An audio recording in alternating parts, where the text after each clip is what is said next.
بسم اللہ الرحمن الرحیم۔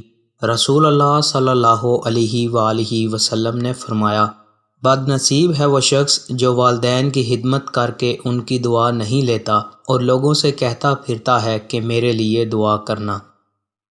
بد نصیب ہے وہ شخص جو فجر کے وقت سویا رہتا ہے اور لوگوں سے تنگی رزق کا شکوہ کرتا ہے۔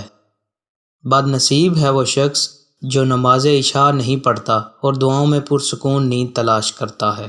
بد نصیب ہے وہ شخص جس نے ماہ رمضان پایا اور اپنے رب کو راضی نہ کر سکا۔ اور آپ صلی اللہ علیہ وآلہ وسلم نے یہ بھی فرمایا، جس نے میری ایک حدیث سنی اور دوسروں تک پہنچائی، قیامت کے روز اس کے لیے میری شفاعت واجب ہوگی۔ دوستو، مزید اچھی ویڈیوز کے لیے چینل کو سبسکرائب لازمی کریں۔ بہت شکریہ۔